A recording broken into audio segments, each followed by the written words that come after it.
real cases before a real judge. Plaintiff Antalia Rose met the defendant 15 years ago because she and the defendant's mother smoked crack together. Antalia says she's been sober for 10 years, and she's suing because she co-signed on a car for the defendant, but the defendant failed to make the payments. Defendant Tara Harris suspects Antalia is still using crack because she's not only sleeping with a married man, but she also busted out Tara's windows and tried to set her on fire with a lighter and mace. She's countersuing for pain and suffering and a down payment. Start with you. I met Tara Harris 15 years ago when I had an addiction to crack cocaine. Her mother and I were smoking partners. How old were you? I started smoking crack when I was 28. How old was her mother? 20 years older than I am. Okay. So you were, once again, what? 28. 28, and her mother was 48. Probably and you so, all yeah. smoked crack together. Yeah. And you're how old? 40. 40, and you're now? 44. All right, so instead of you all being buddies and whatever, you were hanging out with her mom. Yes. All right. How'd that happen? When I first moved to Portland, Oregon, I moved to Portland, Oregon in 1996, and I was there by myself, and I was still hooked on drugs, so I just started meeting people, and the first person that I became close to that could relate to out there on the streets was her mother. Why? Because her mom's a very nice woman. She's a very nice, pleasant... Crackhead.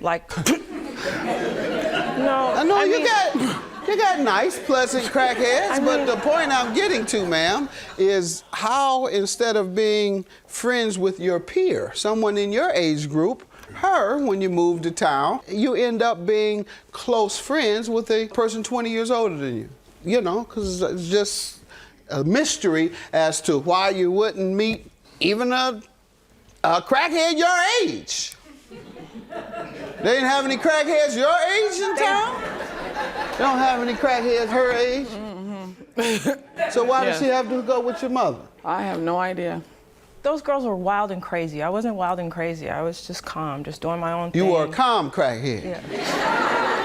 Okay, well, the crack didn't do much for you because most crackheads, they're not too calm. Nonetheless, go ahead. I'm glad to hear your honesty. But let's make it an educational piece.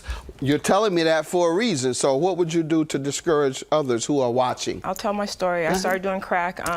There's a 55-year-old woman that lived across the street from my grandmother's house.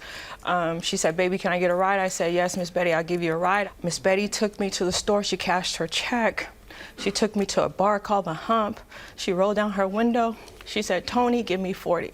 Tony gave her 40. And I could not believe this elderly lady had just did a drug transaction in front of me.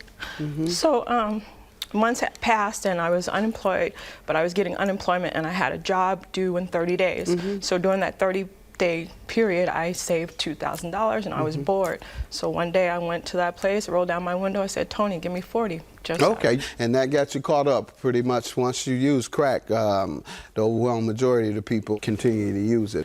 All right, but you all's relationship began when and what happened? Yeah, it was 15 years that I've known Tara with her mom, like I was saying, smoking crack.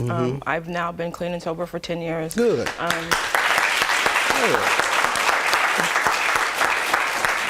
I'm an LPN and I'm in school right now for drug and alcohol counseling to help others that have been in my situation. Good. On many occasions while I was at Tara's mom's house, she assaulted me, literally picking me up by my coattail. She did? Tara. Why? And because she hated the fact that I was always at her mom's house, just there kicking it. Was this during your addiction? During my addiction. Okay, well, she hated that fact. Yeah, Go ahead. so she would literally pick me up by my coattail and kick me out of the house, this and that. And over the last 10 years or so, Ms. Harris has not changed those behaviors. I have records of her previous assault charges and some things. Okay, we're not suing her for that today, but I guess you're giving me some background on her character.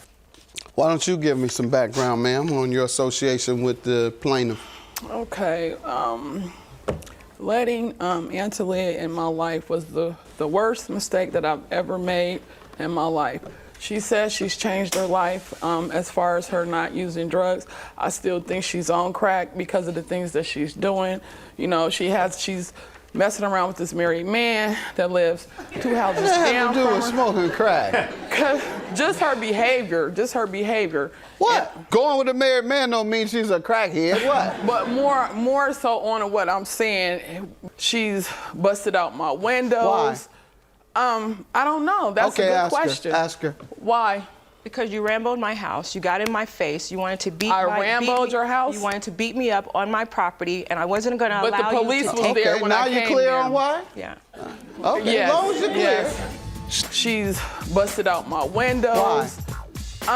I don't know. That's a good question. Ask her. Why? Because you rambled my house, you got in my face, you wanted to beat your house? You wanted to beat me up on my property, and I wasn't going to allow But the police you to was take there Okay, when now I you came clear there. on why? Yeah. Okay, Yes, as long as you're clear. yes. Plaintiff Antalia Rose is suing her former friend, who claims Antalia tried to set her on fire with a lighter and mace. Let me allow her to tell me about what happened with the car and that incident. Go ahead. In mid-May, Tara Harris asked me to co-sign for her car, and because she's a daughter of my close friend, I said, you know, Tara, I can do this for you. You know, I'm in a better situation now. Well, we had a verbal agreement that she would make 6 payments on time, and after the 6 payments, her credit would increase, we would refinance the car and take me off the car.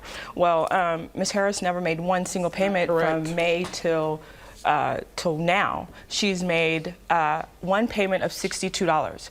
When? She made one When payment was that? on 8/6/12, August 6th of 12, for $62. Okay. Since that time, I've got repeated phone calls from the finance company asking, where is Tara Harris? They cannot locate Tara Harris, so they keep calling me every day. I get phone calls, at least 10 phone calls. You need to pay, you're so responsible, you need to pay, you need to pay, you need to pay. Well, eventually I did make the first payment because I didn't want my credit to go sour. When did you make the payment? I made the first payment on June 25th, and then I was talking to a lot of people about this situation. They're like, don't make any more payments because she doesn't have any money. You're not going to get any money back from her. And I said, that's fine, but I had to handle the situation So some what did kind of way. happen? I repoed the car. When I repoed, I paid Illegally. a guy. I paid a guy $240 to repo the car. He's actually the guy who you sold the car to. So you have the car now? Okay, I had the car. Then the finance company sent their guy to my house and say, hey, where's the car? We're going to get the car. How much money have you lost? I've lost quite a bit of money. Okay, well, give me the details of the money you lost, and I assume it's at least $5,000. Yes, sir. That you're suing for. Ma'am, let me hear from you. Okay. The deal was Antalia was co-signing, but I had an agreement with the finance company because she broke out my windows. right. She broke out my windows. What was your agreement with them? That since she broke out my windows, that they were only going to have me pay $62. Okay, you so have that evidence? Yes, I do. Let's see. Where they told you that? Show me something where the finance company told you that. I just have the receipt. No, I want where the finance company told you that outrageous story that you just gave me. I'm gonna go bust all my windows out if I don't have to pay the car note anymore. No, Let's get to the $5,000 you're countersuing her for, ma'am. $5,000 you're countersuing her for. How does she owe you? Right, because, okay, after she broke out my car windows, okay, the next following day she came to my house in front of me and my children, and she tried to set me on fire with mace. That's a lie. I have a letter Tell from me how my that baby. happened. Tell me, describe what happened with the incident. Okay, I'm coming out of my house, me and my daughter, and I'm taking her to the Boys and Girls Club.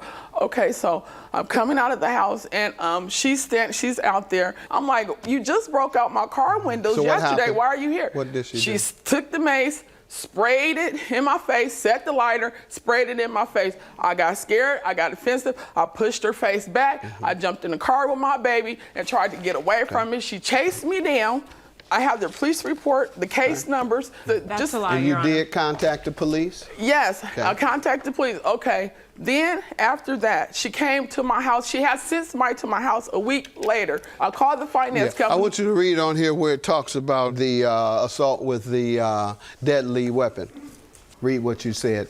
You reported regarding her spraying you with mace and lighting a fire. Well, the case number. This is the case number. No. I said read. You said this says it. Right. I see what that says. It doesn't say anything about that. Right. That's why I'm asking you to read it. Right. They couldn't give me the case. It says report. everything else. It talks about the other cases. The case numbers. Right. This is the case number. It describes the other another things. page. You gave me something that you said would describe that. Instead, it describes something else. Right. I You have tried the to case. perpetrate a fraud with documents. It says absolutely nothing about it. It says something about another case. That's a totally different case. So I'm going to conclude include you have perjured yourself and you've tried to submit some falsified documents, so your claim is dismissed and yours is granted. Have a good day.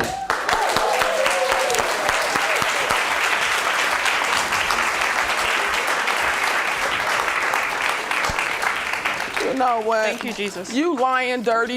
You's a lying. And yeah, you's a lying. I've been called everything. It's okay, you guys. I would just, as long So as I'm you just don't my car house, and my money. everything. I'm everything. Yeah, that's don't what you play think. The player. Don't play the player. Okay. All right. Okay.